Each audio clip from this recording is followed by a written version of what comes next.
Des téléphones et des espions ce matin. Oui, c'est une enquête en deux volets du site d'investigation américain 404 Médias qui a relancé le débat sur l'espionnage auquel se livreraient nos téléphones, particulièrement sur leur capacité à écouter nos conversations pour nous abreuver ensuite de publicités ultra ciblées.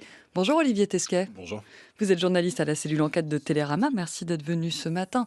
Quelques mots d'abord sur Cox Media Group au cœur de l'enquête. Quelle est cette entreprise ?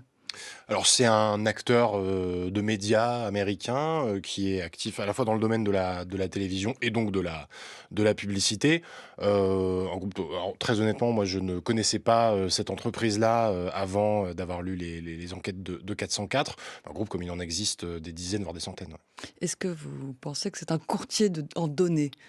Alors, la définition ou le spectre des courtiers en données est un spectre assez large. C'est-à-dire que quand on parle de courtiers en données, historiquement, on parle d'abord d'entreprises qui étaient là d'ailleurs bien avant les grandes plateformes, qui sont nées aux États-Unis, dans les États-Unis d'après la Deuxième Guerre mondiale, avec l'arrivée de la consommation de masse, de la grande distribution, etc.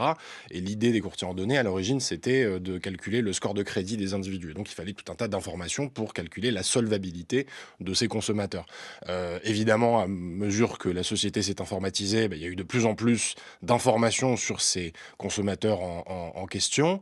Les courtiers en données sont devenus des entreprises très considérables, mais qui n'ont pas vraiment pignon sur rue.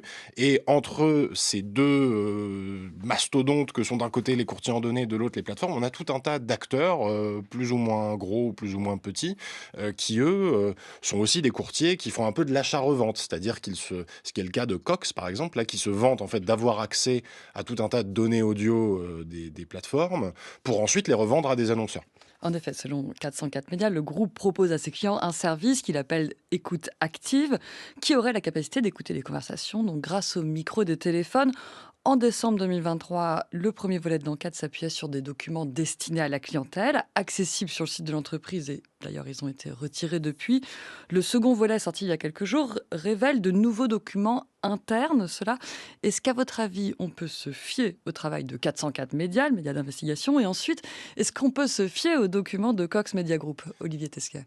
Alors 404, moi j'ai plutôt confiance instinctivement parce que c'est un média d'investigation qui a été monté par des journalistes qui suivent ces questions-là depuis très longtemps, qui travaillaient avant dans des publications tout à fait respectables. Ils ont déjà sorti beaucoup d'informations et c'est vrai que leur truc, c'est beaucoup de publier des documents auxquels ils ont accès, que ce soit des documents confidentiels, des documents qu'ils obtiennent dans le cadre de procédures administratives de demande d'accès aux documents. Donc c'est du travail sérieux et eux-mêmes précisent d'ailleurs quand même que il faut faire la différence entre ce qui relève de la proposition marketing et de la réalité de ce qu'est capable de faire l'entreprise. À ce stade, ça reste de la promesse marketing, ça reste des slides, comme on dit en anglais, pour voilà, présenter ce qu'ils seraient capables de faire. Sont-ils réellement capables de le faire? Ont-ils réellement commercialisé ces outils-là?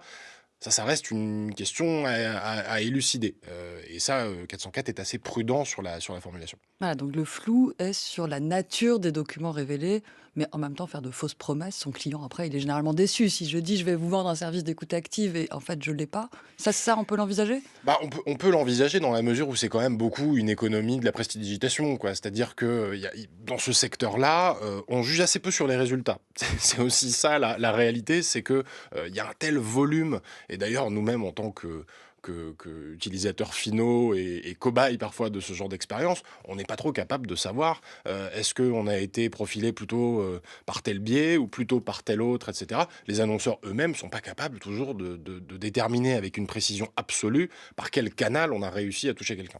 D'un point de vue technique, écouter nos conversations à partir des micros de nos téléphones, c'est faisable ? Alors techniquement, c'est possible, contrairement à ce que je peux lire par moment. C'est-à-dire que si demain vous installez une application et qu'avec cette application, on vous demande par exemple l'accès au micro, alors on pense pas nécessairement au moment où on appuie sur OK que l'activation du micro va ensuite servir à faire de la collecte d'informations ou de données personnelles à des fins publicitaires ou à d'autres fins d'ailleurs. Parce que quand on dit publicité, là on parle, ça peut être des batteries de casseroles, ça peut aussi être de la publicité politique. Et auquel cas, c'est quand même plus tout à fait le même débat ou en tout cas pas exactement le même enjeu. On a eu des exemples documentés. Je pense à une société qui existe toujours d'ailleurs qui s'appelle Alfonso. Le New York Times avait enquêté sur elle à la fin des années 2010 et qui, en fait, à travers des applications qui étaient plutôt des applications de jeu, qui étaient même parfois destinées aux enfants, captaient, grâce au micro, ce qui se passait à la télé. Donc Ce on qui s passait à la télé, voilà, ce mais qui pas ce passait à qu'on la télé, disait alors à pas son pas ce voisin. que pas ce qu'on disait à son voisin. Alors, moi, je me pose toujours un peu la question de comment, on est capable comment un algorithme en bout de chaîne est capable de faire la différence entre une voix entendue à la télé et une voix dans un salon. Bon, ça, c'est une vraie question, mais en tout cas, voilà, il y a cette, possibilité-là.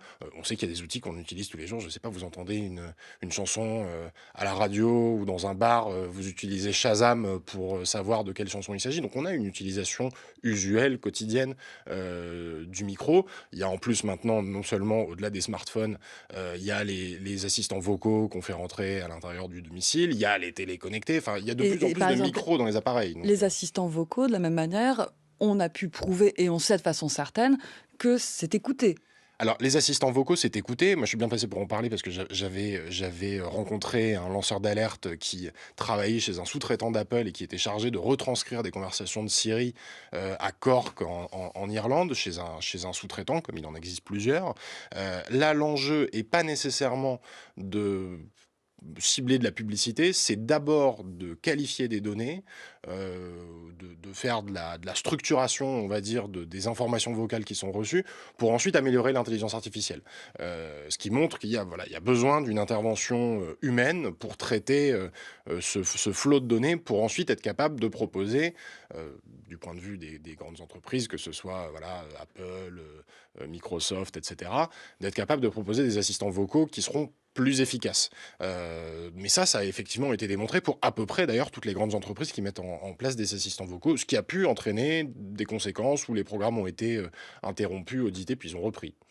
D'un point de vue technique, c'est faisable. D'un point de vue légal, ça semble inimaginable. Quelle est la réglementation aux États-Unis et en France? Alors, on n'est pas dans le même cadre, c'est-à-dire qu'en France, nous, on est dans l'espace européen, donc on est protégé par le règlement général sur la protection des données, le fameux RGPD. Et dans le cadre du RGPD, il faut un consentement Explicite. explicite, éclairé. Or, quand vous installez, si je reprends l'exemple d'Alfonso, là, qui écoute la télé, quand vous installez une application pour jouer aux échecs et qu'en fait, cette application pour jouer aux échecs, elle écoute ce qui se passe à la télé, on peut pas considérer que le consentement soit totalement explicite. Aux États-Unis, le marché est beaucoup plus dérégulé. On est vraiment dans un système d'offre et de demande. C'est-à-dire que si vous avez des annonceurs qui sont prêts à acheter de la donnée et que vous avez des entreprises qui sont prêtes à la collecter, on est obligé de s'en remettre finalement à la bonne volonté des grandes plateformes. Donc on comprend qu'on est un peu mieux protégé en Europe peut-être qu'aux États-Unis, mais que surtout la plus grande opacité règne sur des données qui sont quand même très sensibles. Merci beaucoup, Olivier Tesquet. Merci beaucoup.